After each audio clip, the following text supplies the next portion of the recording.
საომშვიდობისა მეცხრე-ხის ეთერში დაიწყო გადაცემა დიალოგი მე რუსუდან გვარამაძე ვარ. ქართული პროდუქტი, რომელიც სიამაყით მიეწოდება მომხმარებელს ახალციხიდან. ფრეკო ეს არის პირველი თანამედროვე კომპანია საქართველოში, რომელიც ასე სახელგანთქმულ ახალციხის კარტოფილისგან ფრის აწარმოებს. აქვს თუ არა ნახევარფაბრიკაც, ევროპის ბაზრის პერსპექტივები და ამბიციები, ეს არის გადაცემის თემა, რომელზეც სტუმრებთან ერთად ვისაუბრებთ. თამაზ ქურდაძე, საწარმოს დირექტორი, გურამ ჯინჭველაძე, სასოფლო საკონსულტაციო სამსახურის უფროსი. საღამომშვიდობისა.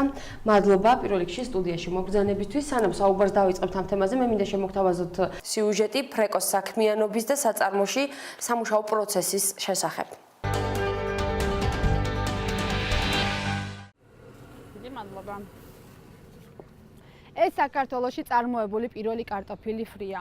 ყოველთვის საყვარელ ამ პროდუქტს ადგილობრივი კარტოფილისგან კომპანია ფრეკო უკვე რამდენიმე თვეა ამზადებს.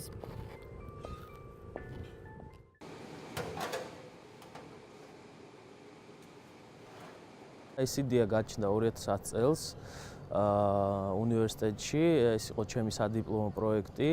წარმოშობით ვარ ახალციხიდან, შესაბამისად ამ სფეროსთან მქონდა ახლო შეხება, ამიტომ გადავწყვიტე გამომდინარე იქიდან, რომ ბაზარზე მზარდი მოთხოვნა იყო გაყინულ ფრისთან დაკავშირებით, მომემზადებინა ბიზნეს გეგმა, რომელიც უკვე წელს განვახორციელეთ. მანამდე სანამ მომხმარებლები ქართულ კარტოფილ ფრის დააგემოვნებენ, პროდუქცია წარმოებიდან რეალიზებამდე გზას ახალციხიდან თბილისამდე გადის. სოფელ მუსხში მდებარე ამ საწარმოში ნახევარფაბრიკატი ზეთში სანახევროდ იწვება და შოკურად იყინება.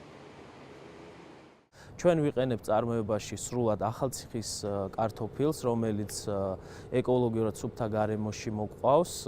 წარმოების პროცესი იწყება კარტოფილის რეცხვით, შემდეგ უკვე კარტოფილი ითლება, იჭრება სხვადასხვა ზომებად, ხდება კარტოფილი ფრის გარჩევა, შემდეგ უკვე ბლანშირების პროცესი, რომელიც გამოდევნის ჭარბ შაქრებს პროდუქტიდან და უნარჩუნებს ხარისხობრივ მაჩვენებლებს. ამის შემდეგ ხდება კარტოფილის ნახევრად შეწვა და მომზადება უკვე გასაყინად და შემდეგ ბოლო ეტაპზე კარტოფილი -40 გრადუსზე შოკური გაყინვის მაცივარში იყინება და იფუთება. საქართველოში გაყინული კარტოფილი ფრის წლიური მოხმარება 2000 ტონაა. ის ძირითადად იმპორტზე ევროპის ქვეყნებიდან და მცირე რაოდენობით თურქეთიდან შემოდის. ადგილობრივი წარმოების პროდუქციის 1 კილოგრამის საბითუმო ფასი 3 ლარი და 20 თეთრია, ხოლო საცალო 4 ლარი და 80 თეთრი. ამ ეტაპზე ბაზარი საკმაოდ მზარდია, წლიდან წლამდე დაახლოებით 25%-იანი ზრდის მაჩვენებელი აქვს. ჩვენი კომპანია პირველ ეტაპზე გეგმავს ბაზრის 5%-ის დაკმაყოფილებას, რაც დაახლოებით 100-150 ტონის ფარგლებშია. ჩვენ ვზრუნავთ კარტოფილის ნედლეულის ბაზის შესაქმნელად ახალციხეში, ჩვენ თანამშრომლობთ ფერმერებთან. ქართული ბაზრის მოთხოვნების დაკმაყოფილებასთან ერთად კომპანიის წარმომადგენლებს სურთ, რომ წარმოებაში ადგილობრივი ნედლეულის წილიც გაიზარდოს.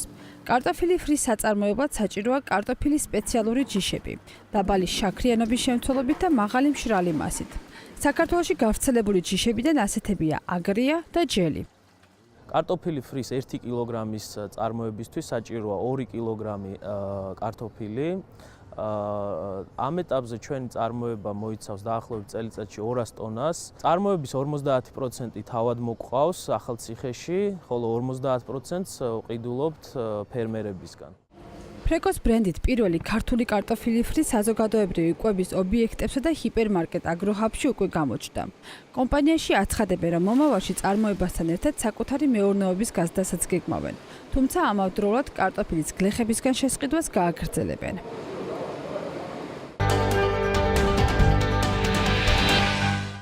ეს იყო სიუჟეტი ფრეკოს საქმიანობის შესახებ. ბატონ თამაზ, თქვენგან მინდა დავიწყო. თავდაპირველად რატომ გადაწყვიტეთ, რომ ამ კარტოფილის აი ამ ფორმით მომხდარიყო რეალიზება? ეს იდეა ირაკლის გაუჩნდა რამდენიმე წლის უკან.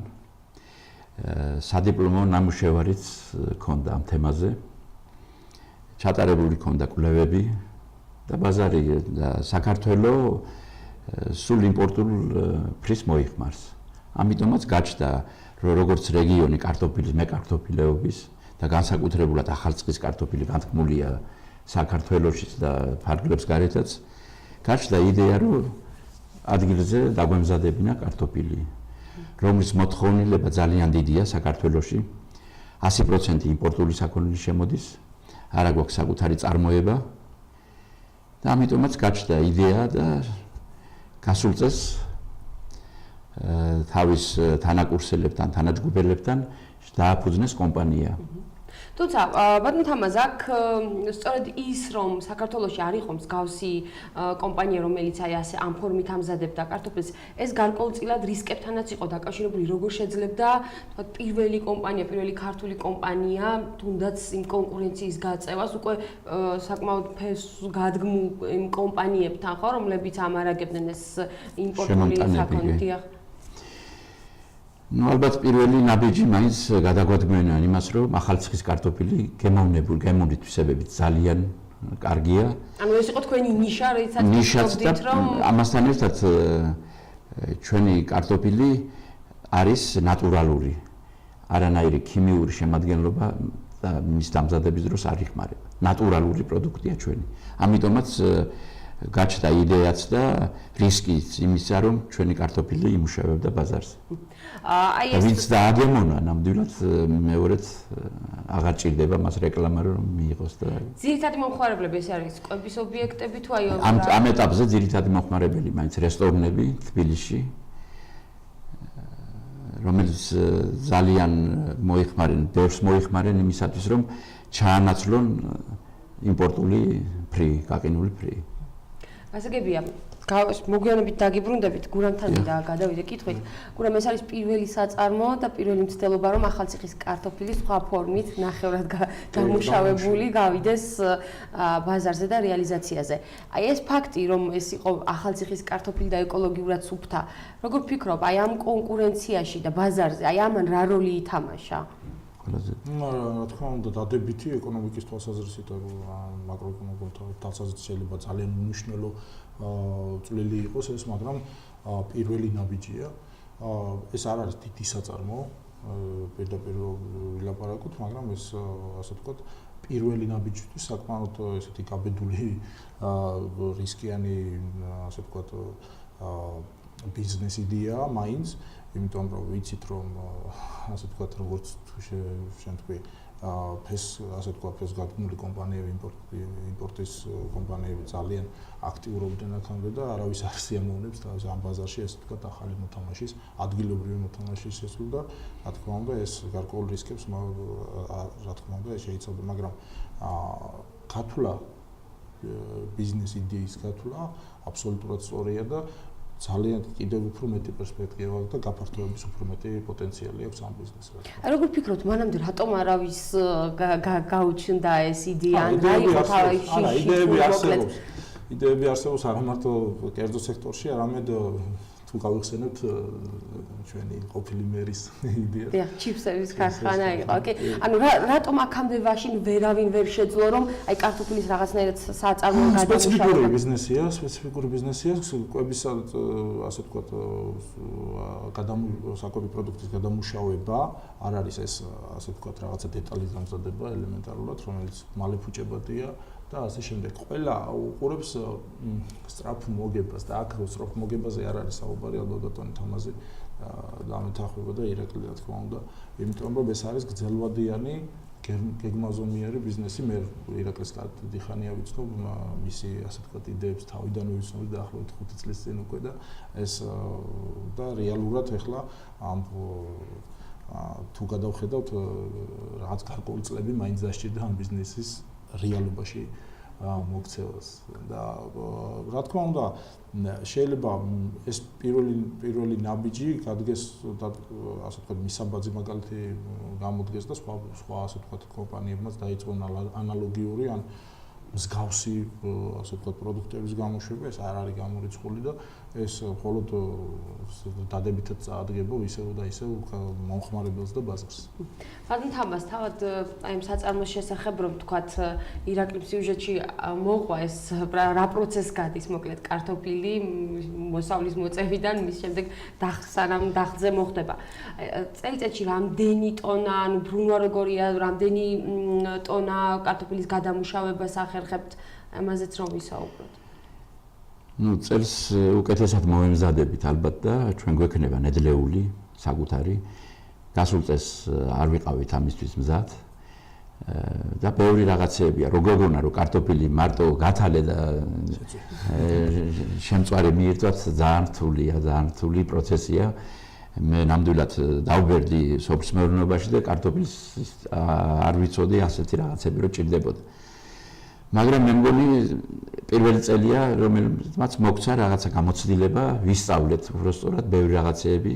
რა გასწავლათ ამ ერთ წელმა, ანუ რაზე უნდა გააკეთდეს აქცენტი, შენახვიდან დაწყებული, მოყვანიდან დაწყებული მისი შენახვა და გადამუშავება. ყველაფერს თავისი ჭირდება ისეთი პირობების შექმნა, რომ კარტოფილის საბოლოო სახე მიიღო და პროდუქცია. შემიძლია გითხრათ, რომ პირველ რიგში ნედლეულია ყველაზე მთავარი და კრიტიკული. აქ ნედლეულის ხარისხი და ჯიშობრივი მახასიათებლები, რაც ზუსტად ვიცი და ზუსტად ეს პირველი წლის პრობლემები, რაც თუ რა თქმა უნდა პრობლემები შეიძლება დავარქოთ ამას, ზუსტად აი ხარისხობრივ მარჩვენებას ეხებოდა ძირითადად ამ ფრეკოს საწარმოში და შემდგომ უკვე შენახვას. ამ ტემპერატურულ რეჟიმის შენარჩუნებას და ასე შემდეგ. ეს არის პატარა წვრილმანები, რომელიც საბოლოო პროდუქტს, ასე ვთქვათ, გადამუშავებული პროდუქცია ძალიან მოკლედ. ანუ ეს არის ერთ-ერთი რისკი კიდევ, აი ამის გარდა კიდევ რა არის თავარი რისკი აი ამ ბიზნესის? რა შეიძლება ჩაითვალოს ყველაზე ისეთ გამოწვევად, რომელზეც უნდა იმუშაოს ზოგადად ამ ტიპის საწარმო. ჩემი აზრით ამ ტიპის ბიზნესის მთავარი გამოწვევა არის ხარისხი, რომელიც ნედლეულის ხარისხი თუ უკვე ბოლო პროდუქტის ხარისხი, მაგრამ ბოლო პროდუქტის ხარისხი შედგება, ასე ვთქვათ, ნედლეულის ხარისხიდან და ასე შემდეგ. შარშანდელმა, ასე ვთქვათ, პრობლემამ უბიძგა ამ საწარმოს, რომ თავისი ასე ვთქვათ, თავისი ნედლეულის წარმოებაზე იფიქრეს წელს და გაზაფხულზე უკვე თავისი, ასე ვთქვათ, ნაკვეთები აქვს, სადაც მოიყვანენ. თუმცა მთლიანად ვერ ჩაანაცვლეს ეს მაინც მოუწევთ შესყიდვა ფერმერებისგან. ფერმერებისგან შაშან ზუსტად აი ამაზე ვლაპარაკობ, ფერმერებისგან შესყიდულმა პროდუქტმა აჩვენა ის, რომ ამ საწარმოს რომ გარკვეული, ასე ვთქვათ, ხარისხობრივი პრობლემები აქვთ ფერმერებს და ეს გამოსასწორებელია. რა თქმა უნდა, ფერმერს ზუსტად ვერ მიუთითებ იმას, რომ როგორ და რანაირად რა უნდა გააკეთოს რა ეტაპებზე, ასე ვთქვათ, მოსავლის მიღების ვეგეტაციის, კარტოფილის ვეგეტაციის პერიოდში რა, ასე ვთქვათ, როგორ უნდა დაამუშავოს, როგორ უნდა მიიღოს საბოლოო ჯამში ძალიან ნედლეული, კარგი ხარისხის ნედლეული და აი ზუსტად ამამ უბიძგა, რომ გარკვეული, ასე ვთქვათ, თავიანთი მოსავალიც ჰქონდეთ საწარმოს საკუთარი, რომ რაღაც ეს ფორს-მაჟორში არ ჩავარდნენ და მთლიანად არ იყვნენ დამოკიდებული. არც ჩვენ არ ვიცოდით ის აუცილებელი პირობები, რომელიც მიგვეცა ფერმერებისთვის და გვეთქვა, რომ აი ასე და რეკომენდაციები გაგვეცია. ეხლა ამ ეტაპზე უკვე ბევრ რამე ვისწავლეთ და ვუხსნით ფერმერებსაც, რომ აი ესე აი პირობებში უნდა შევინახოთ, მაგრამ სასაწყობო მეურნეობის გაკეთება გვინდა აუცილებელია. მაგის გარეშე წარმოებას ვერ გავზრდით, ვერ გავაფართოვებთ და საკუთარი ნედლეული ჩვენ უნდა შევინახოთ. იმას განსაკუთრებული ტემპერატურული რეჟიმი, კლიმატური რეჟიმი ჭირდება, რომელიც გლეხის შენახული ჩვენ ნამდვილად არ გამოგვადგება. გლეხი ფიქრობს, რომ შეინახოს ცივ პადუაში, ცივ საწყობში, რომელმაც აი ეს ღოჯი არ წამოიღოს, მაგრამ ჩვენ წირიგით ჭირდება ტემპერატურა მაღალი უნდა იყოს, რომ კარტოფილში დაგროვილი სახამებელი არ გადავიდეს შაქარში. დაბალ ტემპერატურაზე სახამებელი გადადის შაქარში და საბოლოო პროდუქტი მერე შეწვის და დამზადების დროს შავდება. ამიტომაც არის სპეციალური სასაწყობო მეურნეობის შექმნა, რომ შემოდგომაზე დავამზადოთ კარტოფილი და დავჯდებით და მთელი ზამთრის პერიოდში გადავამუშავებთ. ნედლეულთან დაკავშირებით თქვენ აი ამ პრობლემის წინაშე დადექით, რომ აი თქვათ იყო დეფიციტი, ან ზუსტად ის ჯიში და ის ხარისხი. რა თქმა უნდა, იყო დეფიციტი, ის ჯიში, რომელსაც ჩვენ გადავამუშავებთ, აგრია ასეთი ჯიში. ყველა ჯიში არ უკვე იყო 5 წლის უკან იყო რაიონში გავრცელებული, მაგრამ შეცვალა ბევრმა ჯიშებმა ის, რომ რაოდენობით მეტი მოდის სხვა ჯიშები და ამიტომაც გლეხის ინტერესი იყო, რომ რაოდენობრივად მეტი გაეზარდა და განსაკუთრებულად შემცირდა ეს ამ წლებში. სხვათაშორის ჩვენი რეკომენდაცია, ჩვენ სამსახური რეკომენდაცია ზუსტად აი ამ მიმართულებით, აგრიას მიმართულებით უწევს ფერმერებს, რომ წელს თავად შემოვიტანეთ კიდევ და ასე ვთქვათ გაიყიდა სათესლე მასალა ახალი აგრია ასე ვთქვათ რომელიც კიდე გავრცელდება მომავალ წელს და უფრო მეტი ასე ვთქვათ პროდუქცია საბოლოო პროდუქცია ექნება პოტენციალი ექნება რომ ფერმერებისგან შეიძინონ რეალურად ახლა ბაზარი ისე წავიდა რომ თბილისის ბაზარს აგრია იმდენად არ აინტერესებს აინტერესებს უფრო საადრეო უფრო სხვა ტიპის კარტოფილი უფრო ლამაზი ასე ვთქვათ ვიზუალურად ლამაზი და შეიძლება შედარებით ნაკლებად ასე ვთქვათ გემრიელი და ის პარამეტრები არ აინტერესებს თბილისის ბაზარს და ამ საწარმოს კიდევ სხვა ასე ვთქვათ ეს აგრია სპეციფიკურად ეს აგრია აინტერესებს რომელიც იდეალურია გადამუშავებისთვის და გემური თვისებებით სრალი ნივთიერებების შემცველებით და კიდევ სხვა პარამეტრებით. ბატონ თამაზ რა არის ასე ვთქვათ მთავარი რა პარამეტრებს თხოვთ რა მოთხოვნებია როგორი უნდა იყოს კარტოფილი რომ თქვენ ფერმერისგან ის ჩაიბაროთ ერთია რომელსაც თქვენ უშუალოდ თქვენ მოყავთ მაგრამ როცა ფერმერისგან იღებთ ნედლეულს აი მთავარი მოთხოვნა რა გაქვთ როგორი უნდა იყოს ну თავისთავად ზომებზე დამოკიდებული სათესლე მასალიდან ზევით უფრო მსხვილი კარტოფილი რომ გამოსავლიანობა მეტია ჩვენ ყველა ფერმერთან მივართ გვაქვს ლაბორატორია რომლის მეშვეობითაც გავსინჯავთ ადგილზე შემოდგომაზევე ამოღების წინ და თუ იმ პარამეტრებს დააკმაყოფილებს რომ თავარია რომ სახამებელი იყოს ბევრი შაქარი ნაკლები მშრალი მასა მეტი რომ გამოსავლიანობა და საბოლოო პროდუქცია აისახება ეს ყველაფერი ამიტომაც ლაბორატორიის მეშვეობით გასულ წელსაც ჰქონდა ეს პრაქტიკა და ამ წელში აუცილებლად უფრო დაიხვეწება რომ ადგილზე პირდაპირ ყანაში შეიძლება ეს პროცესი ჩავატაროთ და გავსინჯოთ კარტოფილი. თუ დააკმაყოფილებს აი მონაცემებს რაც ჩვენ გვჭირდება პრობლემა არ არის ბაზრის ფასად არის უმაღლეს ფასად მივიღებთ ამ კარტოფილს ჩავიბარეთ. თქვა როგორი ასე ვთქვათ მიმართულება გაქვთ არჩეული გირჩევნეთ რომ სრულად ნუ შეძლებს დაგვარად მეტი თქვენ აწარმოოთ თუ გასაგებია ამიტომ ჩვენ რომ სულ 100% სხვაზე ვიყოთ დამოკიდებული და ბევრი რისკები არ გქონდეს ამიტომ დაახლოებით 40-50% საკუთარი პროდუქცია უნდა გქონდეს. იქ არის ბაზრის ცვალებადობა ფასებში და შეიძლება უკვე თვითღირებულებაში აისახოს. ამიტომაც ის რაოდენობა რაც აუცილებელია 40-50% საკუთარი წარი უნდა გქონდეს ჩვენ. გურამიც საუბრობდა წეღან იმ რისკებზე რომელიც თან ახლავს აი ამ ბიზნესს. თქვენც მინდა რომ მკითხოთ აი რა არის თავარი რისკი რაც რა გამოწვევის წინაშე შეიძლება რომ აღმოჩნდეთ გარდა იმისა რომ ნედლეულზე შეიძლება შეიქმნას პრობლემა. ნუ პირველ რიგში ალბათ ხარისხიანი პროდუქცია უნდა შეიქმნას რომ კონკურენტუნარიანი იყოს. პირველი და მეორე რომ ბაზარზე კონკურენცია გავუწიოთ ჩვენ როგორც ხარისხობრივად ასე გემური თვისებებით და ალბათ რისკი იყო ის რომ მაინც გადაგოდმევინა ნაბიჯი რომ ახალციხის კარტოფილი განთქმულია და ძალიან გემრიელია. მადლობები მოდის ძალიან ბევრი რესტორნიდან რომ ყველა ფერით შეფერილობით ძალიან მართლა გავს კარტოფილს, მაგრამ აი იმპორტს უყურებ და მე ნამცხვარი მგონია ზოგი ისეც არის შეფუთული და გათეთრებული რომ არა აქ მართლა კარტოფილის ვიზუალობა. აი კონკურენციაზეც რომ ვთქვათ რამდენიმე სიტყვით რომ ნუ ახლა ბაზარზე დაახლოებით 100% არის იმპორტული და ჩვენ გვინდა ბაზარზე ჩავანაცვლოთ რაღაცა ამ 2-3 წლის განმავლობაში 5%-მდე ბაზრის წილი რო ავიღოთ. ეს არის ნამდვილად დიდი მიღწევა. ბატონ გურამ, ცოტა ისეთი უცნაური სიტუაცია. ერთი მხრივ ფერმერებს, მაგალითად სამცხე-ჯავახეთში უჭირთ მოწეული მოსავლის რეალიზაცია, მეორე მხრივ საქართველოს შიდა მოთხოვნასაც ვერ აკმაყოფილებს და როგორც ფრი, ისე თვითონ კარტოფილიც იმპორტირებული შემოდის სხვადასხვა ქვეყნიდან.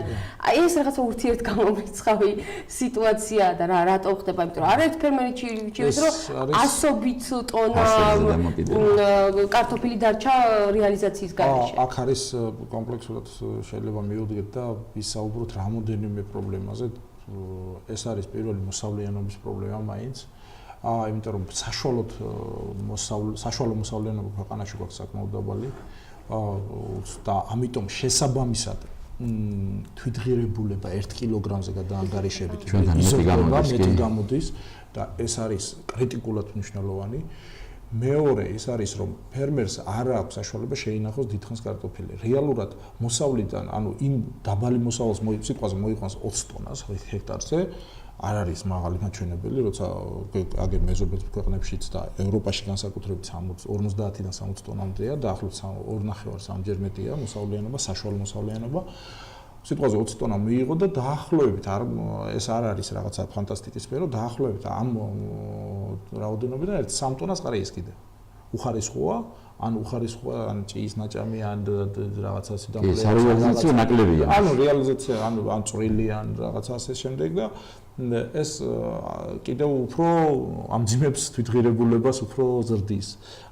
და რეალურად 20 ტონიდან სადღაც 12 ტონას თუ საპროდუქტოდ გაყიდეს, ეს კარგი მაჩვენებელია და დანარჩენი სათესლე მასალაა, რომელიც წელს მაგალითად კიდევ უფრო მეტად გადასაყრელი იყო, იმიტომ რომ არავის არ უნდათ. აი ეს და შემდგომ უკვე შენახვის დროს ძალიან დიდი, ასე ვთქვათ, კიდევ ეგრეთ წოდებული რუსულ სიტყვას ვიხმარ, ათხოვდი, ასე ვთქვათ, რომელიც ან ეყინება, წელს ძალიან ბევრი კარტოფილი გაიყინა მაგალითად საწყობებში. უხარისხო, ასე ვთქვათ, არასათანადო სასაწყობო პირობების გამო და აი სიტყვაზე მოვიყვანეთ, ვიცით რომ იცის ფერმერმაც იცის და სახელმწიფომ იცის რომ დეფიციტია კარტოფილის. მაგრამ და მოვიყვანა ბევრი კარტოფილი. წელს მაგალითად უпростоრად შარშან შემოდგომით სექტემბერი, ოქტომბერი, ნოემბრის თვეში ეს გადაჯერებული იყო ბაზარი ქართული პროდუქტით, მაგრამ მაინც ვერ უწევდა უცხოურ პროდუქტს ესა კონკურენციას, იმიტომ რომ იმათ თვითღირებულება დაბალია და მაინც უღირთ იმ მინიმალური, ასე ვთქვათ, 30 თეთრად გაყიდა. ჩვენთან თვითღირებულება 30 თეთრი და მეტიც ალბათ. უფრო მეტი და 35-მდე ის თვითღირებულება და აქ უკვე რაზეა საუბარი? აქ არის საუბარი, რომ მე წელს მაგალითად შარშანდელთან შედარებით დაახლოებით 30-35%-ით ნაკლების კარტოფილი დაითესა. ეს ნიშნავს, რომ მე უკვე უფრო მეტი იმპორტი შემოვა. ეს ნიშნავს, უფრო მეტი დეფიციტი შეიქმნება. დეფიციტი შეიქმნება, შეიძლება დეფიციტი იმდენად არ შეიქმნას, კრიტიკული არ იყოს, მაგრამ ფასი აიწევს კი, მაგრამ იმპორტიორი უფრო მეტად იხეირებს ამითი და ანუ იმპორტირებულ კარტოფილის წილი გაიზრდება კიდევ უფრო მეტად. რაც საბოლოო ჯამში ეს წლიდან წლამდე ურტყავს ქართული მომხმარებელს. ანუ საბოლოო მომხმარებელს იქიდან გამომდინარე, სულს ფერმერი კარგავს ინტერესს კარტოფილის თუ სხვა ბოსტნეულის წარმოებაზე და იმპორტი, ასე ვთქვათ, გრიალებს. და სურსათის, ასე ვთქვათ, უსაფრთხოებაზეა საუბარი რეალურად, რომ ქვეყანაში საკუთარი არ გვაქვს, ჩვენი არ გვაქვს, ჩვენი წილი ძალიან დაბალი იქნება და ეს დამოკიდებული ვხდებით იმპორტირებულ პროდუქტზე. ეს არის ძალიან ცუდი ტენდენცია. ანუ პირველად მთავარი პრობლემა არის მოსავლიანობა. მოსავლიანობა როგორ უნდა მოსავლიანობა სასაწყობო. მოსავლიანობას ძალიან ბევრი ფაქტორი აქვს. ძალიან რატომ ვერ ახერხებენ ქართველი ფერმერები აი იმ შედეგის ჩვენებას, რაც მაგალითად მეზობელთა არა, ერთეული ფერმერები ახერხებენ ამას, მაგრამ მთლიანად მასა ვერ ახერხებს, იმიტომ რომ ძალიან დანაწევრებულია ეს ნაკვეთები, ჯერ კიდევ ფრაგმენტულია და ვერ გავაერთიანეთ და ვერ აი კოოპერაციაზე რამდენი წელია უკვე საუბრობთ, ყოველ შემთხვევაში რაც ეს კოოპერატივების ააგენტო ჩამოყალიბდა 300-ზე მეტი კოოპერატივი ახლა სამცხე-ჯავახეთში მარტო. და მაგრამ რეალურად ვინ მუშაობს კიდე საკითხავია. და ეს გაერთიანება თუ არ მოხდა, ასე ვთქვათ, და მიწების გაერთიანება განსაკუთრებით იქ კრიტიკულ მასას ვერ ქმნით რა. ეხლა რამდენი ჯიშია ბატონ თამაზი დამეთანხმება, ეხლა იგივე ფრეკოს თუ დაუბრუნდებით, ხო? აგრიას ეძებენ ეს ხალხი და ვერ ნახულობენ, იმიტომ რომ აღარ არის აგრია, უფრო და უამრავი სხვადასხვა ჯიშია რა. ეს ჯიშები, რა თქმა უნდა, ეს მრავალფეროვნება კარგია. ერთი მხრივ, მაგრამ მეორე მხრივ არის ცუდი მაგალითად ასეთი ტიპის საწარმოებისთვის და მომხმარებლისთვის, იმიტომ რომ ძალიან დაბნეული მომხმარებელი არ გაუგია. ადრე პიკასოს ცნობდა მარტო, ეხლა ის პიკასოც ასე ვთქვათ, პიკასოს წელიც იწევს.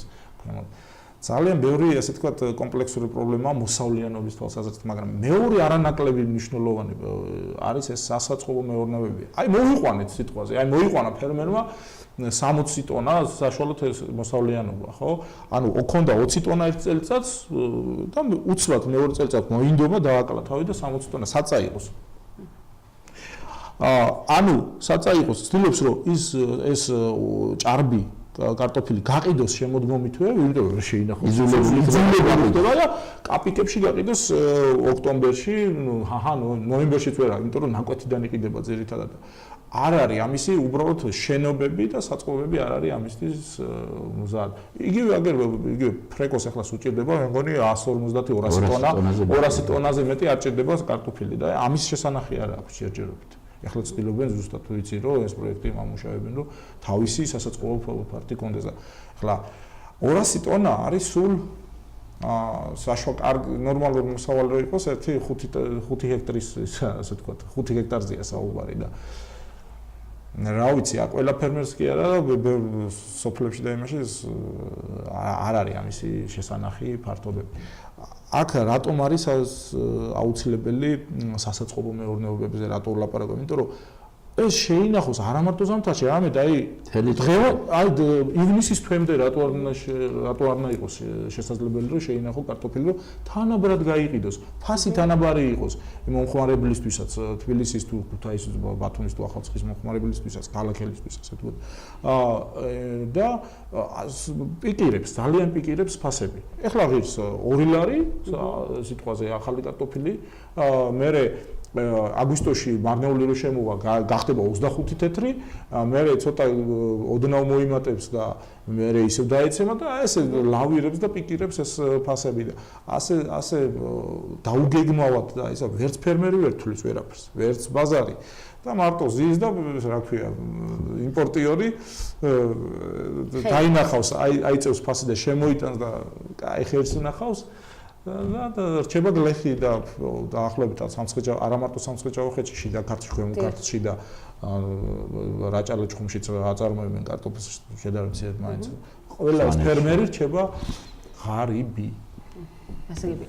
ბატონ თამაზ, აი სწორედ სავარაუდოდ აი ამ სასაწყობო მეურნეობების და სწორად შენახვის დამსახურება, ასე ვთქვათ, ბჭყალებში, რომ თქვენ რაღაცა რამდენიმე თვე აჩერებთ ფრეკო ჩერდება, ხომ, ასე ვთქვათ, იმიტომ რომ გარკვეულად სეზონურია თქვენი. სეზონურია, მაქსიმუმ 2-3 თვე მაინც ჩერდებით. მარტო ჩვენთან კი არა და იქ საერთოდ გემური თვისებებიც მე კარტოფილს ეკარგება და ამიტომაც ჩვენ კი არა ევროპაში ჩერდებიან ასეთი ქარხნები ამ პერიოდისათვის. მარაგებს ქმნიან და ის მიეწოდება უწყვეტად. აი თქვენ შემთხვევაში როგორ არის, როდის შეჩერდით, როდის ამუშავებთ და ამ პერიოდში როგორ თუ მაისის ბოლომდე ვიმუშავეთ, შევქმნით გარკვეული მარაგი, რომ ჩვენს მოხმარებელს უწყვეტად მივაწოდოთ ეს ზაფხულის თვეები. სექტემბერ-აგვისტოდან ალბათ დავიწყებთ და გავაგრძელებთ. და რა თქმა უნდა, აუცილებელია საწყობის გარეშე, შენახვის გარეშე, სწორი შენახვის გარეშე ვერც გლეხი და მით უმეტეს საწარმო ვერ იქნება გამართული მდგომარეობაში. რაც შეეხება სტანდარტებს, სტანდარტებზე და პირობებზეც მინდა ვისაუბრო. პროდუქციის, მზაპროდუქციის, ხო? ისე როგორც საწარმოს დანადგარების, ისე საბოლოოდ მიღებული შედეგი უკვე. ხო, ჩვენ გასულ წელს ამერიკიდან ყავდა მოწვეული კონსულტანტები, კიდევ ჰოლანდიიდან იყო ჩამოსული 2 კვირიანი ტრენინგები, აქ ადგილზე ექსპერტები გვასწავლეს ბევრი რაღაცები და ხარისხი და ყველაფერი მათთან ერთად გავაუმჯობესეთ. ასე რომ დააგემოვნეს მე თვითონაც და სურსათის ძალიან კარგი სურსათის უნებლობის თვალსაზრისით ეკითხება მგონი. ამ მიმართულებით. როგორც იცი, აბსოლუტურად აკმაყოფილებენ ესაც აბსოლუტურად აკმაყოფილებს ამას, იმიტომ რომ თვითონ შემოწმებული წახვთ მგონი სურსათის. ბატონ თამაზ, იმიტომ ვიკითხე ეს ნორმები და სტანდარტები, რომ მაინტერესებს თუ ჯერ გასაგებია ძალიან მცირე წილია ადგილობრივ ბაზარზე თქვენი, მაგრამ სამომავლოდ თუ გაქვთ არ ვიცი ამის ამბიცია თუ პერსპექტივას თუ ხედავთ, რომ საქართველოს ფარგლებს გარეთაც გაასინჯოთ ახალციხის კარტოფილი. ნეტა დავაკმაყოფილოთ ადგილობრივი ბაზარი რა. და ის ჩავანაცვლოთ. ძალიან დიდი არის საშუალება იმისა, რომ ჩვენ ბაზარზე ვიმუშაოთ. და ღმერთ მაქნას, რომ მე გადაიარაღების გამო შეიძლება პროდუქციის წარმოება გაიზარდოს და მე უკვე ვიფიქროთ მეზობელ ქვეყნებშიც. აზერბაიჯანში განსაკუთრებით. თუმცა ამ ეტაპზე სამომავლო გეგმებში შედის ჩვენ ამ გასულ წელთან შედარებით ამ წელში ჩვენ 1-2-რად გავზრდით წარმოებას. იმიტომ რომ გვექნება საკუთარი ნედლეული სასაწყობო მეურნეობა და დავამატებთ ერთსვლას კიდევ ამ ეტაპზე 15 ადამიანი ადგილობრივი დასაქმებულია და მომავალში ალბათ აგვისტოდან უკვე 15 ადამიანს კიდევ დავამატებთ, რომ ორცვლაში ვიმუშაოთ და წარმოება ერთიურად გაიზარდა. ან ამჯერად უყურებთ რეალურად სიტუაციას, რომ ხჯობია, თქვა ადგილობრივ ბაზარზე. ბევრი შრომა დამჭირდა იმისათვის, რომ რაღაცა ჩვენი ადგილი ბაზარზე დაგვემკვიდრებინა და ჩვენ აი წარმოების გაზრდით და ხარისხის შენარჩუნებით ჩვენ გავალთ კიდევ წარმოების გავზრდით. გურამ თქვენც მინდა აი ამაზე გკითხოთ, ვიცი ზოგადად თქვენი დამოკიდებულება ამ საკითხის მიმართ ეს არის თუ ისე მარტივი, არა მხოლოდ ფრეკოსთვის ამ შემთხვევაში ახალი კომპანიისთვის.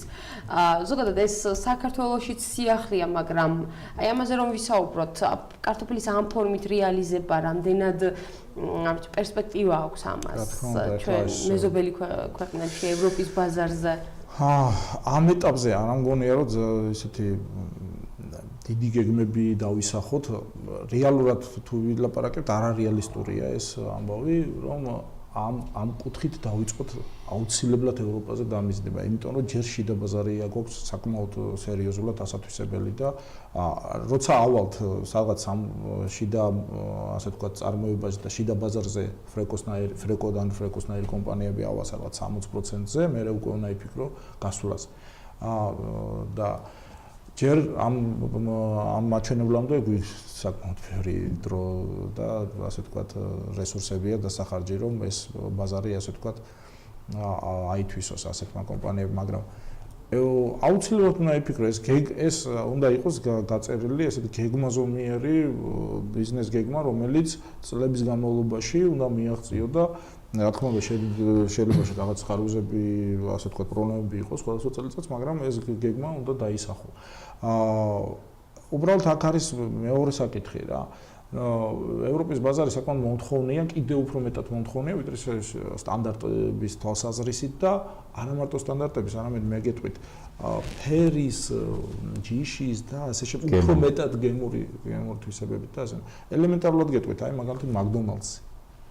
ერთ-ერთი ყველაზე მსხვილი მომხმარებელი ამ კარტოფილი ფრის საქართველოში. აქ ვერ შეიტან ფრეკოს ჯერჯერობით ვერ იქნება ალბათ ამის პრეტენზია, რომ მან პრეტენზია რა თქმა უნდა სურვილი აქვს, მაგრამ იქ იმდენად რთული სტანდარტებს ეთხოვს იგივე ასეთი ტიპის რესტორნები, რომ ძალიან რთულია ამ სტანდარტების მიღწევა წარმოებიდან გადამუშავების ბოლო ეტაპამდე, მიწოდებამდე და თუ ასე ჩავთვლით და აი ეს მაკდონალდს როცა მივაწოდით ასე თქვა და შევძლებთ ფრეკო და ფრეკოსნაირი კომპანიები მაკდონალდს როცა ჩაიგდებენ ხელში ასე თქვა საქართველოში, მე უკვე აი ეს ნიშნავს უკვე რომ ძალიან მაღალ სტანდარტზეა საუბარი რეალურად და უკვე ევროპისკენ კი არა, თუნდაც ამერიკაში წავიხოთ. თუმცა ამასაც თავისთავად ჭირდება უფრო მეტი ნედლეული, უფრო მეტი რესურსი, უფრო მეტი უწყლობა და იმ ფონზე როცა აი ახლაც ზუსტად მაგსტაბაზე შექმნილი ექმნებათ აი ამ საკითხებში პრობლემა, ის მოლოდინი რომ თქვათ ევროპის ბაზარზე ხალხაზე ეს არ მოხდება, მაგრამ ეს უნდა მოხდეს აუცილებლად. ერთი ნიშა ის არის, რომ ჩვენი ნიშა მთავარი ის უნდა იყოს, რომ ნედლეული არის განსაკუთრებული. მართლა გემური თვისებებით და იმ კუთხით რომ ეს არ არის ასე ვთქვათ დაბინძურებული სხვადასხვა ასე ვთქვათ ქიმიური პრეპარატებით. გურამ როგორ უნდა მოხდეს ფრეკოს ასე ვთქვათ უფრო წილის აწევა ბაზარზე, შიდა ბაზარზე და ასევე სხვა საწარმოების გაჩენა? ანუ აი ეს რა ეს კარგი მაგალითები იძლევა იმას, რომ სხვა საწარმოები, ასე ვთქვათ, გაჩნდება და დარწმუნებულია, რომ გაჩნდება, შეიძლება ეს წელს არ მოხდეს და მომავალ წელს, მაგრამ აუცილებლად გაჩნდება, იმიტომ რომ წარმატებული მაგალითი თვითონ უბიძგებს სხვა ბიზნეს ანალოგიებს. ზუსტად შეიძლება ფრი არ აწარმოოს, მაგრამ ან რაღაცა პროდუქტი აწარმოოს კარტოფილის, გადამუშავებული კარტოფილისგან. და ეს ფრეკოს წარმატება ძალიან მნიშვნელოვანია ჩემთვის მაგალითად პირადად და რეგიონისთვის და ამიტომ ყველგან საუბრობ აქ რომ ასეთი საწარმოო არის, ყველამ არ იცის შეჯერებით, მაგრამ მიუხედავად იმისა, რომ კარგი PR კომპანია აქვს, ასე ვთქვათ, ირაკლი მიცის თავის საქმე ძალიან კარგად, მაინც ჭირდება ამას კიდევ უფრო მეტად რეკლამირება, რომ ასეთი რაღაც მაგალითები არსებობს და ამისი წარმატებული მაგალითების გადაღება შესაძლებელია. საქმე იმაშია, რომ ასეთი ასეთი საწარმოების პერსპექტივა აუცილებლად აქვს რა. ყველა ვარიანტში, იმიტომ რომ ძალიან ბევრ პროდუქტს კარგავთ ჩვენ. წეგან რაც ვილაპარაკე, რომ დაახლოებით შეიძლება 30%-მდე მოსავლისა იყარება. ან გამოიყენება მეცხოველეობაში და ასეთი საფურაჟეთ ეგრეთ წოდებული და ეს ამისი გადაყრა ასე ვთქვათ უკვე ძალიან დაუშვებელია რა. კი, რა თქმა უნდა, მეცხოველეობას თავის მიმართულება და მაგრამ აქ საუბრობთ ჩვენ კარტოფილის წარმოებას და მის გადამუშავებას და ეს აუცილებლად დანაკარგები წარმოშობს ზუსტად იმ მაღალ თვითღირებულებას უფრო სწორად და მე უკვე ეს ურტყავს ფერმერს და აი ამის დანაკარგების შემცირებაზეა საუბარი რეალურად რა. დანაკარგები თვითონ საწარმოსაც აქვს, მაგრამ ზუსტად მე ვიცი რომ საწარმო ძალიან აქტიურად ფიქრობს ამ ეგრეთ წოდებული გათლის შემდგომ ამ პროდუქტის გამოყენებაზე. მეორე არასტანდარტული არის გადარჩევის დროს არასტანდარტული კარტოფილი ძალიან ბევრი რჩება, რომელიც შეიძლება პიურეში გამოიყენონ, მაგრამ საქართველოში ვერ მობძენოთ ისეთი დაწესებულება, რომელიც ამ პიურეს მოიხმარდა. გადასულია მთელი ქვეყანა ხვნილზე, პარაშოკზე, პროსულად. და იმპორტირებული. ხო, აი ხვნილზეა გადასული. აღარ უღირს იმას, რომ გადაამუშავოს, ცხელწყალს დაასხავს და გამოდის პიურე. და რა არის, კაცმა არის. აი ბევრს შევთავაზე და არ უნდა თავის შეწუხება, რომ ესეთი რაღაც ქსელში შეიტანა. თუმცა ესაც მაგალითია იმისა, რომ შესაძლებელია ზუსტად ხვნილად გადააქცევას პროდუქტი. თუმცა ამას კიდევ ცალკე გადამუშავება და ასე ვთქვათ ესეთი სპეციფიკური. ბატონ თამაზ, ზოგადად აი ეს ბიზნესი, ეს მიმართულება რამდენად ხელსაყრელია, მომგებიანია, მოკლედ. ნუ მოგებაზე არ ვსაუბრობთ და არც იყო გათვლა თავიდანვე, მაგრამ გამომდინარე.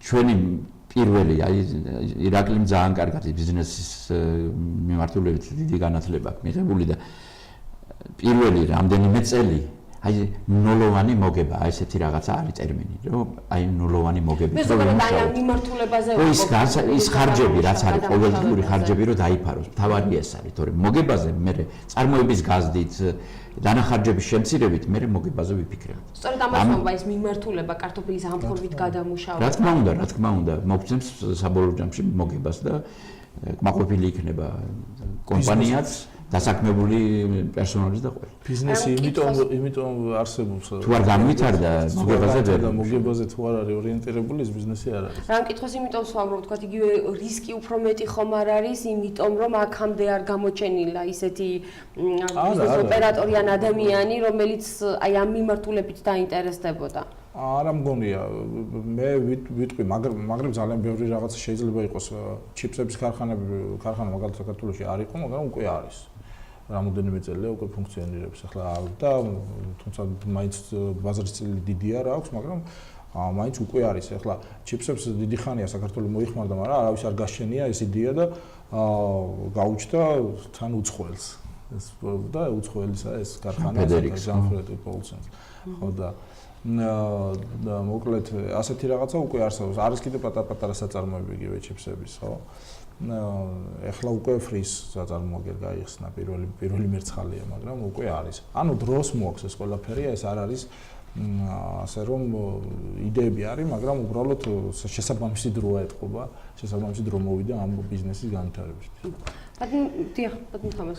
ხო, აი რაც შეეხება ამ წარმოებისა და ბიზნესს საერთოდ ამ მიმართულებით განვითარებას, ну ეს უნდა იყოს სახელმწიფო პოლიტიკა. პირდაპირ აი ჩვენ მეკითხა რა სახის ხარდაჭერა სჭირდება თქო აი აუცილებელი იყო. ჩვენ მაგალითად შევძელით იმ ჩვენი ხარჯებით, ჩვენი დაზოგილი ან და კრედიტებით აღებული ფულით ამ დონეზე მოვიყვანეთ საწარმო.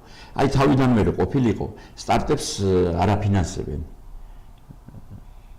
თუმცა სახელმწიფო მაინც გარკვეული დახმარება სახელმწიფო მოგცა ის ტერიტორია ერთლარად აწარმოეს საქართველოში ასეთი სახელმწიფო პროგრამაა და ამ პროგრამით ტერიტორია მივიღეთ და დანარჩენი აი თავიდანვე რო სახსრები დიპლომატ ქონოდა ჩვენ უფრო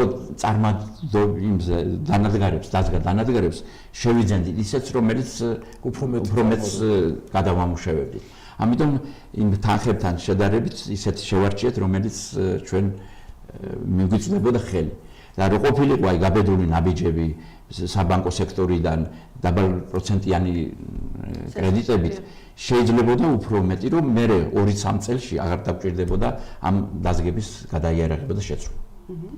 ამანაც თავისთავად ბიზნესის განვითარებას ხელს უშლის ესეც. გურამ, აი ამ სახის წარმოებებს რა სახის მხარდაჭერა ჭირდებათ სახელმწიფოსგან? სახელმწიფოსგან სჭირდებათ მე რამოდენიმე ჩავამთვლე სულსათმობლობის თვალსაზრისით სჭირდებათ კონსულტირება, არა ხელიშეშლა, არა ან მონიტორინგი სჭირდება და არა ასე თუ რევიზია. რომ ანუ რა თქმა უნდა ახალი საწარმოა და სტანდარტები ასე ვთქვათ შეიძლება ყველა სტანდარტი და ყველა სპეციფიკური ის არ იცოდნენ და შესაბამისად დროც უნდა მისცენ ამისი თუ რაიმე ხარვეზები აქვს და გამოსასწორებლად და შესაქმნელად ამ სტანდარტების შესაქმნელად ეს არის ძალიან მნიშვნელოვანი, იმიტომ რომ შეიძლება სულსათმობლო ისეთი კანონმდებლობა გვაქვს ნებისმიერი საწარმო საქართველოში ნებისმიერ დროს დახუროს. მაგრამ ეს არავითარ შემთხვევაში ასეთ საწარმოებზე არ უნდა მოხდეს, პირიქით ხელი უნდა შეუწყოს. მეორე ის რომ აი ზუსტად აი ბიზნეს გასაფართოებლად, იდეის გასაფართოებლად, ახლა შეხედეს მე ზუსტად ვიცი რომ ეს აი რაც ახლა ბოლოს თქვა ბატონო თამაზმა, საწარმო ხაზი არ არის ოპტიმალური. ანუ აი ვერ ვიძლევა საშუალებას რომ უფრო ძალიან ანუ რომ მოინდომოს სამმაგ რაოდენობას ვერ გამოუშვებს ეს ხაზი და ეს არის რაღაც გარკვეული პრობლემა, ხო? ანუ ჭირდება გადაიარაღებისთვის ხელახალი დაფინანსება დაკრედიტება, ანუ რომელიც დაბალპროცენტიანი. ეს ძალიან კარგი იქნება ნებისმიერ საწარმოსთვის, ეს ძალიან კარგია, გრძელვადიანი დაბალპროცენტიანი დაკრედიტება, რომელშიც სახელმწიფო შეუძლია ამაში ხელი შეუწყოს. ეს ორი რაღაცაა და დანარჩენში სახელმწიფო საერთოდ არ უნდა ერეოდეს ბიზნეს საქმეში, პირიქით რაც ნაკლებს ჩაერევა, მით უფრო კარგ განვითარდება ბიზნესი. და ზუსტად ჩვენი აი ქვეყნის ეკონომიკის გაძლიერება, გადარჩენა ჩვენი ყველას გადარჩენა არის ასეთი საწარმოების გახსნაში. თითქმის ყველა სოფელში. აი მესხეთ ჯავახეთი განთქმული. მეხილეობა, მესხური ხილი იყო სოფლიოში ალბათ აღიარებული. მაგრამ ხილი არ არის იმის გამო რომ გადამუშავება არ არის გადამუშავება. 10 თეთრად და 5 თეთრად იძულებულია რომ გლეხებმა ჩააბაროს და სადღაც მიაქვს და წვენებს ხდიან, ისიც გერმანიაში მიდის ის გერმანელები არიან და აი სასაცილოა მართლა 5 თეთრად ვაშლი უნდა მიუტანო და ჩაიბაროს. და ამიტომაც განადგურდა მესხეთში აღარ არის ბაღები, აღარ არის ისინი და აი ესეთი პატარა წვენით საწურები რო პატარა რო გამოწვევ. რასაც აღარ ვამბობდი აი უსაფრთხოების თვალსაზრისით, ხო? აი ზუსტად მეხილეობა რაც ახლა ვლაპარაკობთ, ეს არის ძალიან კარგი მაგალითი. მეხილეობა არავის არ აინტერესებდა ფასი არ დღემდე მაგრია, ჯერჯერობით კიდევ მაგრი გრძელდება და აი რა დღეში ახლა მეხილეობა ქვეყან სამსჯავახეთში აი ხედავთ რა. ასე შეიძლება თუ ასე ვთქვათ სახელმწიფომ არ გამოიჩინა გულისხმიერება და ასე ვთქვათ რაღაცა გარკვეული ყურადღება არ მისცემდა კარტოფილებს, ანალოგიური ელოდება მე კარტოფილეობას და ეს უფრო დიდ დარტყმას მიაყენებს ქვეყანას მთლიანად. მეხილეობის წილი მაინც არ არის იმხელა. სოფლის მეურნეობაში როგორც მე კარტოფილეობის და უფრო მეტი სოციალურად უფრო და ეკონომიკურად უფრო შესუსტდება გლეხი და ფერმერი. და კიდევ ერთი გამომდინარე იქიდან რომ ჩვენი რეგიონი უფრო მე კარტოფილეობა მოკლედ ჩვენთან უფრო ესეთი გავრცელებული მიმართულება მაგალითად სამცხე-ჯავახეთში თუ გავითვალისწინებთ იმ რესურსებს, ნედლეულს, შესაბამისი ტექნიკით თუ პირობებით წარმოებულ კარტოფილს, სამცხე-ჯავახეთში არის თუ არა იმის რესურსი, რომ რამდენიმე ფრეკოს მსგავსი ტიპის თუნდაც მინისაწარმო ჩაიდგას და მოხდეს მისი მომარაგება ნორმალური კარგი კარტოფილი. კი, არის. ნამდვილად არის, უბრალოდ აქ არის ახლა ბაზრის სეგმენტაციაზეა საუბარი, ზუსტად ახლა ფრეკოსთვის აი შარშამაგალი ძალიან გაუჭირდათ ნედლეულის შრომა, იმიტომ რომ იმ ჯიშის და იმ ხარისხის კარტოფილი უბრალოდ სამცხე-ჯავახეთში ძალიან ძნელად მოიძებნებოდა და ჯავახეთში მოუწიათ ძებნა ამ კარტოფილს და ძლივს ნახეს შეიძლება ითქვას რა. და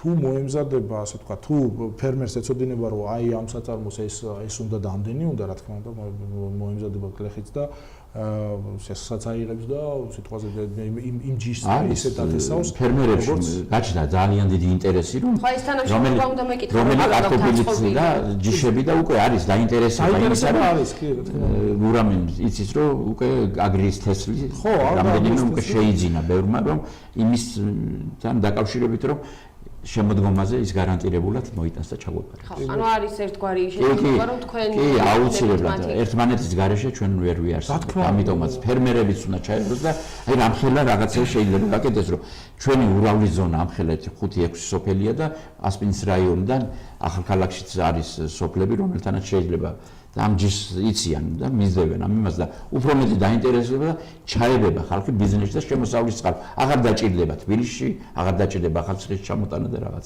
ადგილზე შეუძლია ჩააბაროს და აი გაფართოვდება მთელი ქსელი ჩაებება. მარტო 15 და 30 კაცი არ არის ლაპარაკი, უკვე აქ ასობით და ათასობით ფერმერზეა ლაპარაკი. უშუალოდ ფერმერების კეთილდღეობას. რა თქმა უნდა, ეს ყველა კეთილდღეობა, ქვეყნის სიძლიერეც იქნება. მით უმეტეს ახლა თაგორიანი რაიონია. ჩვენი სოფელი გავიდა მაღალმთიანში სასემოსავლო უკვე აღარ იხდიან ეს კარგი შეღავათია მაგრამ არის რაღაცა ის რომელიც აი მთავრობამაც უნდა გაითვალისწინოს ელექტროენერგიის ნახევარს იხდიან მოსახლეობაში მაგრამ ჩვენი საწარმო იხდის მთლიანად როგორც კომერციული და მომგებიანი და ეს აი რაღაცა შეღავათები რახან იმიტომ იმ მიზნით რომ ჩვენ გავაშენეთ მაღალმთიან რეგიონში ეს საწარმო რაღაცა შეღავათებით უნდა ვისარგებლოთ ალბათ რომ ამ ეტაპზე მაინც ის შეღავათები რაც მოსახლეობა იგივე რომ ჩვენ იყოს გათვალისწინებული. და დავასრულებ ამაზეც რომ რა თქმა უნდა აქვს პერსპექტივა და ისე ვამბობ რომ ძალიან საკმაოდ დიდი რაოდენობის კარტოფილი ასე ვთქვათ ან ფუჭდება ან ხარისხით ასე ვთქვათ იწარმოება და ანუ თუ არ არის მოთხოვნა შესაბამისად ხარისხობრივ მაჩვენებელსაც იმდენად არ აქცევს ფერმერი ყურადღებას და ამიტომაც ვამბობთ რომ ურთიერთა დამოკიდებულებაშია ეს ორი სეგმენტი ბაზრის ასე ვთქვათ. ანუ იმ შემთხვევაში თუ ფერმერი თქვა სწორად შეარჩევს თესლს, შემდეგ სწორად მოუვლის, მოიყვანს მოსავალს, ამ შემთხვევაში რეალიზაციის იმ პრობლემის წინაშე, რომლის წინაშეც ახლად განან აღარ დადგება, იმიტომ რომ თქვაც იქნება ფრეკვა მსგავსი ტიპის საწარმო, რომელიც იქნება გარანტირებული მე დარწმუნებული რომ ესეთი ვისაც აი მაგალითად აგრი აქვს და ცოტა ბლომად აქვს, კონტრაქტის დადებაც შეუძლია საწარმოს ეწინასწარ. რომ აი ეს ამ რაოდენობა შეიცავს. კი, ვეძებთ ესეთ ფერმერებს, რომელსაც თან შეიძლება რომ ხელშეკრულება გავაფორმოთ და მარტო ერთი წლით კი არა, მრავალწლიანი ხელშეკრულებით ჩვენ მომწოდებელი ყვავდეს. ამ შემთხვევაში ერთი მხრივ თქვენ გეყოლათ ნედლეული, გარანტირებული, მეორე მხრივ ფერმერს ექნება გარანტია, რომ არ დარჩება რეალიზაციის გარეშე. შენახვის პრობლემა არ ექნება იმას, გაყიდვის პრობლემა, რეალიზაციის პრობლემა არ ექნება და გარანტირებულად ის მოიყვანს და ჩაგვეორებს. ასე კი. პირდაპირ მინდვრიდან შეიძლება ამის გარკვევა. მადლობა, უნდა დავასრულოთ გურამ ბოლოს თუ შეჯამებისთვის რას გეტყვით და ძალიან კარგი იდეა ყოველთვის მომწონდა ირაკლის აზრები, ასე თქვა თავიდანვე დიდი ხნიდან ვიცნობ ამ ადამიანს და მართლა ძალიან მიხარია ასეთი ცოტა წარმატებული საქმიანობა რომ დაიწყო. რა თქმა უნდა, ხარვეზები იქნება, არის და იქნება, მაგრამ ეს პირიქით უფრო მეტი мотиваცია უნდა იყოს ასეთი საწარმოს ასე ვთქვათ, გაფართოებისთვის და გაძლიერებისთვის და მე რა ვიცი, უფრო მეტი შესაძლებლობაა ამ კუთხით და ეს პირველი მერცხალია ისე ვიმეორებ და დარწმუნებული ვარ, რომ ესეთი საწარმოები მოიკიდებს ფეხს და უფრო მეტი პერსპექტივა ექნება. ჯერჯერობით ადგილობრივი ბაზრისთვის, მაგრამ ევროპაც თვითონ დაგვიახლოვდება ალბათ მანამდე და ჩვენც დავუახლოვდებით პროდუქტით. მადლობა, ბატონ გურამ. ბატონ თამაზ უნდა დავასრულოთ ბოლოს თუ რამეს დაამატებთ ამ საკითხთან დაკავშირებით. დავამატებთ იმას, რომ ბევრი ყურადღება და ხელშეწყობა ჩვენი მონდომება მიგვიყვანს იმამდე, რომ სიამაყით მართლა სიამაყით ახალციხიდან ჩვენ მივაწოდოთ დედაქალაქსაც და სხვა რეგიონებსაც ჩვენი გაყინული ფრი, კარტოფილის ფრი. და ასეთი ბევრი საწარმოები კიდევ ერთხელ მინდა აღვნიშნო, რომ ჩვენს გადაგვარჩენს, აი გამოგვიყვანს ამ კრიზისიდან, ამ მდგომარეობიდან. დასაქმება ხალხის, ჩვენი წარმოება, ბიუჯეტის გაზრდა მარტო კარტოფილის მიმართულებით კი არა, ბევრია მაგალითად მეცხოველეობის პროდუქტების გადამამუშავებელი საწარმოების შექმნა, მეხილეობა, რა ვიცი, ბევრი და ბევრი რაღაცები შეიძლება რომ გაკეთდეს და ამიტომ ერთმანეთის მიბაძვით ბევრი რაღაცა უნდა გამოსწორდეს და გაკეთდეს. ჩვენ კიდევ არ ვიშურებთ არაფერს, აი ენერგია მთელი ჩადებულია იმაში, რომ წარმოება გაიზარდოს და ჩვენი ადგილი დავიკავოთ საქართველოს ბაზარზე. ძალიან დიდი მადლობა სტუდიაში მოგზაურობისთვის და საინტერესო საუბრისთვის. ბატონ თამაზ წარმატებას გისურვებთ, გაფართოებას ფრეკოს. თამაზ ქურდაძე, საწარმოს დირექტორი, გურამ ჯინჭველაძე, სასოფლო საკონსულტაციო სამსახურის უფროსი იყვნენ ჩვენი სტუმრები. კიდევ ერთხელ უღრმესი მადლობა სტუდიაში მოგზაურობისთვის. ჩვენ საუბრობდით პირველ ქართულ თანამედროვე კომპანიაზე საქართველოში, ფრეკოზე, რომელიც ახალციხის კარტოფილისგან ამზადებს ფრის. მადლობა რომ გვიყურეთ. მომავალ ხუთშაბათს შევხვდებით ერთმანეთს ნახვამდის.